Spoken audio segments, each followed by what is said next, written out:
ہمارے بزرگوں نے 10 اعمال ایسے لکھے ہیں کہ جن کے کرنے سے انسان کا خاتمہ اچھا ہوتا ہے، اسے کلمے پہ موت آتی ہے۔ تو آج وہ 10 باتیں آپ کے سامنے بتائی جائیں گی۔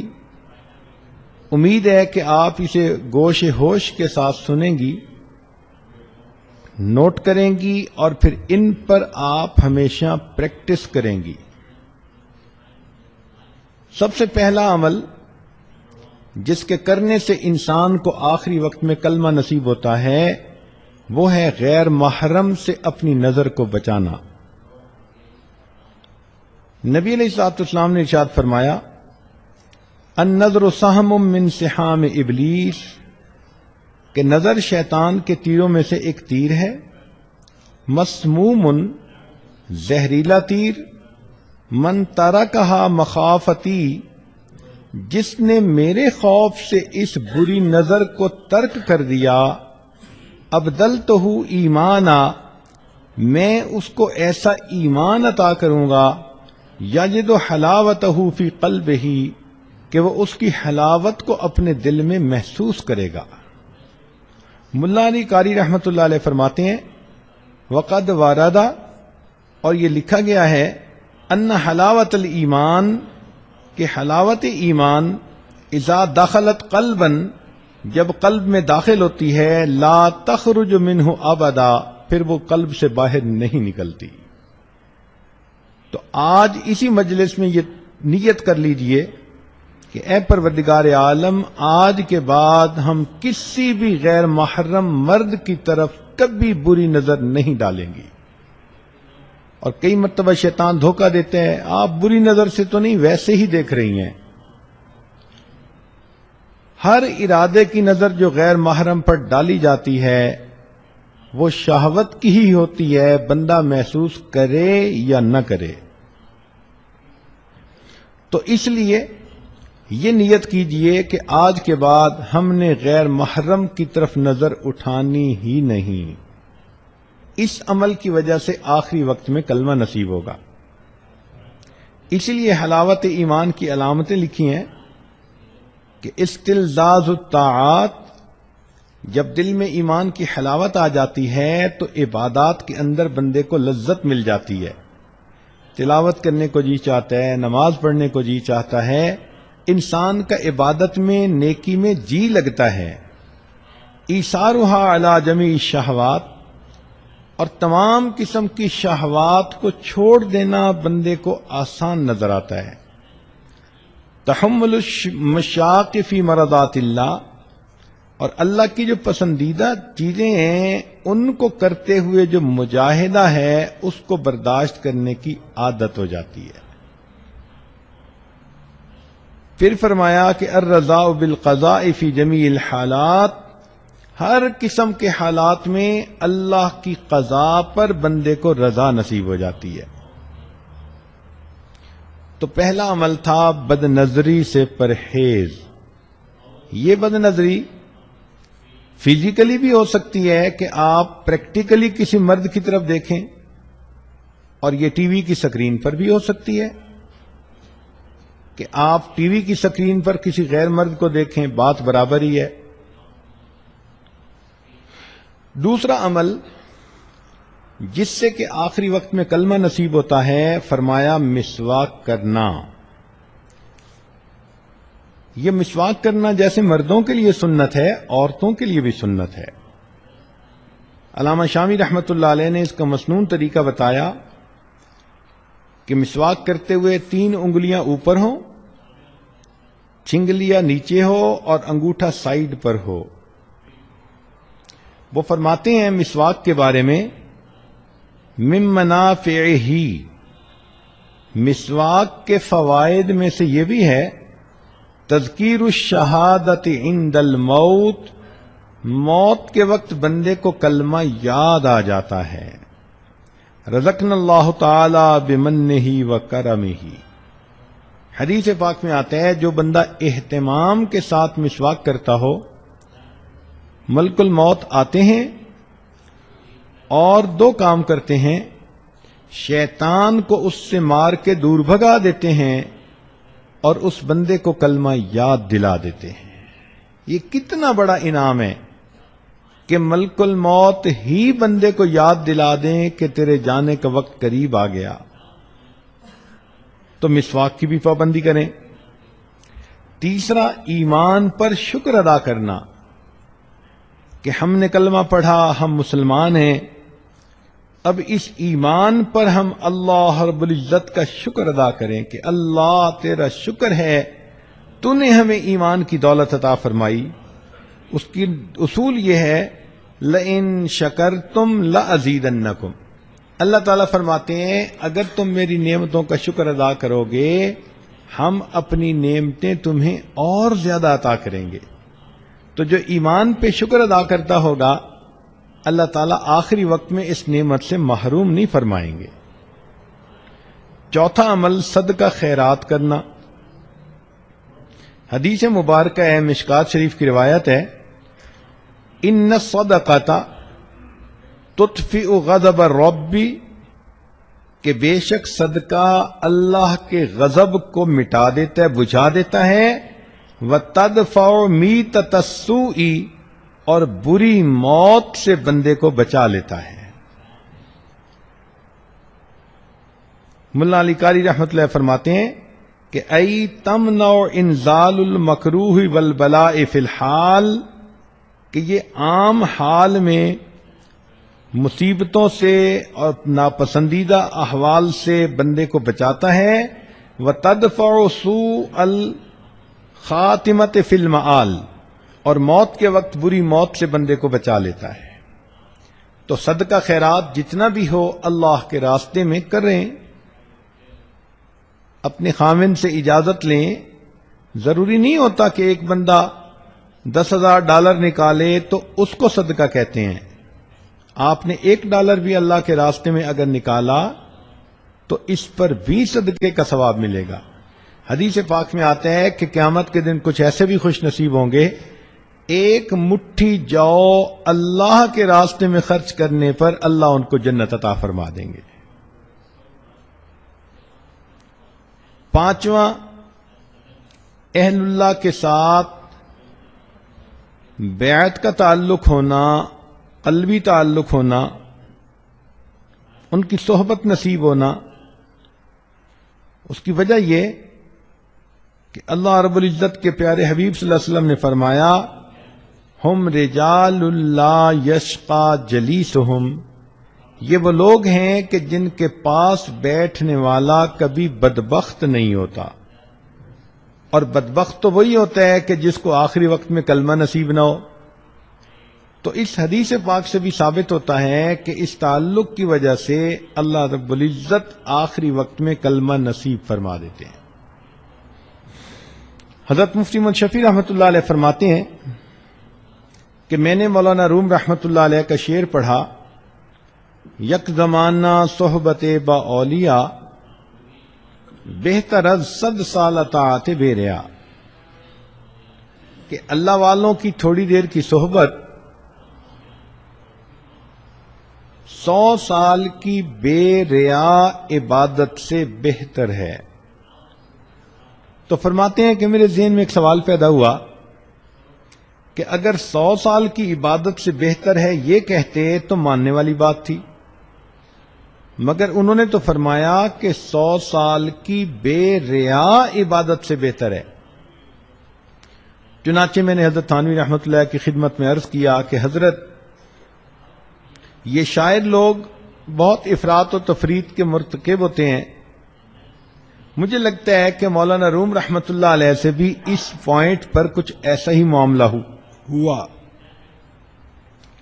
کہ انہوں نے فرمایا کہ اہل اللہ کی ایک لمحہ کی صحبت 100 سال کی بے ریا عبادت سے بہتر ہے۔ تو حضرت تھانوی رحمۃ اللہ علیہ نے فرمایا کہ اس شعر کو میں پڑھوں؟ جی حضرت پڑھیں۔ تو حضرت نے پڑھا، یک زمانہ صحبت با اولیاء، بہتر از 1,00,000 سال اطاعت بے ریا، کہ اہل اللہ کی ایک لمحہ کی صحبت 1,00,000 سال کی بے ریا عبادت سے بہتر ہے۔ تو میں نے کہا کہ حضرت 100 سال مجھے سمجھ نہیں آ رہے تھے، آپ نے تو الٹا 1,00,000 سال کی بات کر دی۔ تو پھر حضرت نے اس کا تحقیقی جواب دیا، فرمایا کہ دیکھو کوئی بندہ 1,00,000 سال کی عبادت کر لے، کیا اس کے پاس گارنٹی ہے کہ اس کو کلمے پہ موت آئے گی؟ میں نے کہا نہیں۔ فرمان لگے ہمارے سامنے شیطان کی مثال موجود ہے کہ اس نے زمین کے چپے چپے پہ سجدے کیے، لاکھوں سال اس نے اللہ کی عبادت کی، لیکن آخری وقت میں اللہ کے دربار سے دھتکار دیا گیا اور یہ مرتد بن گیا۔ بلم باور کی مثال ہے، 300 سال اس نے عبادت کی تھی، لیکن آخری وقت میں اس کا انجام برا ہوا، قرآن مجید میں موجود ہے۔ تو معلوم ہوا کہ جتنی مرضی کوئی عبادت کر لے، انجام کے بارے میں کوئی گارنٹی نہیں دی جا سکتی۔ تو حضرت نے فرمایا کہ دیکھو یہاں تو اللہ کے پیارے نبی صلی اللہ علیہ وسلم گارنٹی دے رہے ہیں، ہم رجال لا یشقا جلیسہم، کہ یہ وہ لوگ ہیں کہ جن کے پاس بیٹھنے والا بدبخت نہیں ہوتا، یعنی آخری وقت میں کلمے سے محروم نہیں کیا جاتا۔ تو پھر تو ان کی ایک لمحے کی صحبت واقعی 1,00,000 سال کی عبادت پر فضیلت رکھتی ہے۔ چھٹا عمل جس کی وجہ سے انسان کو آخری وقت میں کلمہ نصیب ہوتا ہے، کہ اللہ تعالیٰ فرماتے ہیں کہ یحبہم ویحبونہ، اللہ ان سے محبت کرتا ہے، وہ اللہ سے محبت کرتے ہیں۔ آپ اپنی زندگی میں اللہ سے محبت کریں، محبت کی حرارت آپ کو دل میں محسوس ہو، اللہ کے لیے کھائیں پئیں سوئیں جاگیں، زندگی کا ہر کام اللہ کے لیے کریں، اللہ کو یاد کریں، راتوں کی تنہائی میں دعائیں مانگیں، لو لگا کے بیٹھیں۔ جیسے بندے کو محبت کی وارمنس فیل ہوتی ہے، ایسے اللہ رب العزت کی محبت کی وارمنس کو فیل کریں۔ ہمارے مشائخ نے لکھا ہے کہ جو شخص دنیا میں اللہ رب العزت سے محبت کرے گا، اللہ تعالیٰ آخرت میں اس کو اپنے دشمنوں کی قطار میں کبھی کھڑا نہیں فرمائے گا۔ یہ کیسے ہو سکتا ہے کہ بندہ تو دنیا میں اللہ سے محبت کی کوششیں کرتا رہا ہو، اور اللہ رب العزت اتنے رحیم اتنے کریم، اور پھر اسے اپنے دشمنوں کی قطار میں کھڑا کر دیں؟ یہ ہرگز نہیں ہو سکتا۔ 7واں، گناہ سے پرہیز، زنا سے پرہیز۔ چنانچہ حدیث پاک میں آتا ہے وَأَمَّا مَنْ خَافَ مَقَامَ رَبِّهِ، قرآن مجید کی آیت، وَنَهَى النَّفْسَ عَنِ الْهَوَىٰ فَإِنَّ الْجَنَّةَ هِيَ الْمَأْوَىٰ، کہ جو شخص اللہ رب العزت کے سامنے کھڑے ہونے سے ڈرے اور اس نے اپنے نفس کو خواہشات کو روک لیا، اللہ فرماتے ہیں کہ اس کا ٹھکانہ جنت ہوگی۔ اور حدیث پاک میں ہے کہ اگر کوئی مرد ہو کہ جس کو کوئی عورت ذات منصب و جمال، اچھے گھرانے کی ہو اور خوبصورت بھی ہو، اور وہ اپنی طرف متوجہ کرے اور یہ آگے سے کہہ دے کہ انی اخاف اللہ، میں اللہ سے ڈرتا ہوں، تو اس عمل کی وجہ سے اللہ تعالیٰ اس کو قیامت کے دن عرش کا سایہ عطا فرما دیں گے۔ اور یہی چیز عورت کے لیے بھی،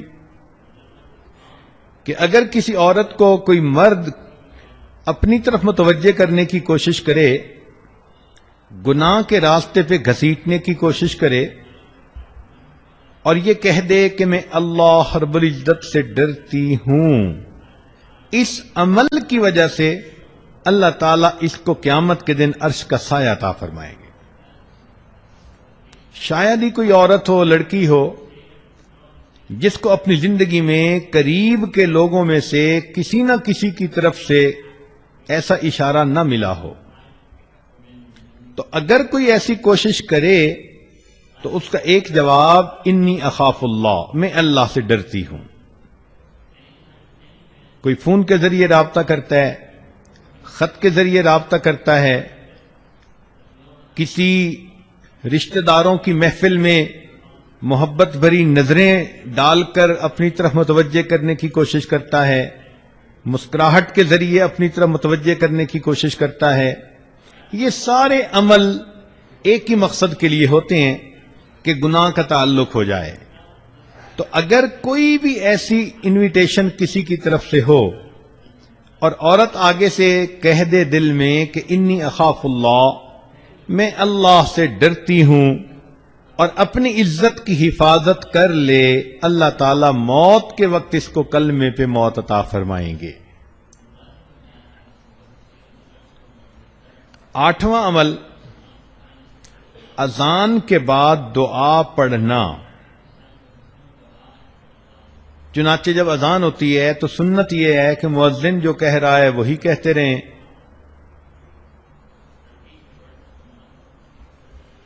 اور بعد میں پھر اذان کی دعا پڑھیں.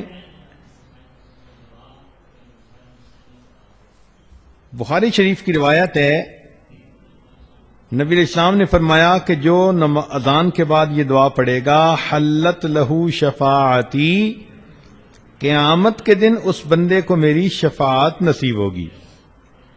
ملا علی قاری رحمۃ اللہ علیہ فرماتے ہیں، ففیہ اشارۃ الی بشارت حسن الخاتمہ، اس میں اشارہ ہے کہ اس کو موت کے وقت کلمے پہ موت نصیب ہوگی. اور حدیث پاک میں ایک دعا بھی ہے کہ جو آدمی یہ دعا مانگے گا تو اللہ تعالیٰ اس کو ایمان پہ موت عطا فرما دیں گے. اور وہ دعا بہت چھوٹی سی ہے، دن میں بھی مانگے رات میں بھی، اللہم بارک لنا فی الموت وفی ما بعد الموت. اللہ تعالیٰ سے یہ دعا مانگیں کہ یا حی یا قیوم برحمتک استغیث. کلمے کی کثرت کریں، اس لیے کہ زندگی میں جو عورت کلمے کی کثرت کرے گی، ہر وقت اپنی زبان پہ لا الہ الا اللہ، لا الہ الا اللہ، لا الہ الا اللہ پڑھتی رہے گی، تو پھر آخری وقت میں اس کلمے کا پڑھنا اس کے لیے آسان ہوگا. خواجہ فرید عطار رحمۃ اللہ علیہ فرماتے ہیں، میں نوجوانی میں عطر کی دکان تھی اور میری ہزاروں شیشیاں ہوتی تھیں جن میں عطر پڑا ہوتا تھا. ایک دن بڑے میاں آئے اور آ کر میری ان شیشیوں کو بڑی حیرانی سے دیکھنے لگ گئے. میں نے کہا بڑے میاں کیا دیکھ رہے ہیں؟ وہ کہنے لگے یہ دیکھ رہا ہوں کہ تیری جان اتنی شیشیوں میں اٹکی ہوئی ہے، یہ کیسے نکلے گی؟ مجھے بڑا غصہ آیا. میں نے کہا کہ جیسے آپ کی نکلے گی ویسے میری نکلے گی. تو جب میں نے یہ الفاظ کہے تو وہ آگے سے کہنے لگے کہ اچھا بھائی میری تو ایسے نکلے گی. یہ کہہ کر میرے سامنے وہ زمین پر لیٹ گئے اور اوپر اپنے رومال ڈال دیا. میں سمجھا کہ شاید ویسے ہی مجھے کر کے دکھا رہے ہیں. جب قریب جا کے دیکھا تو ان کی موت آ چکی تھی. تو جنہوں نے محنت کی ہوتی ہے پھر ان کو آخری وقت میں یوں کلمے پہ موت آتی ہے. شری سکتی رحمۃ اللہ علیہ فرماتے ہیں کہ ہم بیٹھے ہوئے تھے ایک کنویں کے قریب. ایک آدمی آیا اور ہم سے کہتا ہے کہ بھئی کوئی اچھی جگہ ہے جہاں انسان مر سکے. ہم بڑے حیران ہوئے اس کی بات کو سن کر. تو میں نے کنویں کی طرف اشارہ کر دیا کہ یہ اچھی جگہ ہے، سایہ دار بھی ہے، پانی بھی ہے. کہنے لگے ہمارے سامنے وہ بندہ وہاں گیا، اس نے جا کر وضو کیا، نماز پڑھی اور نماز پڑھ کے لیٹ گیا.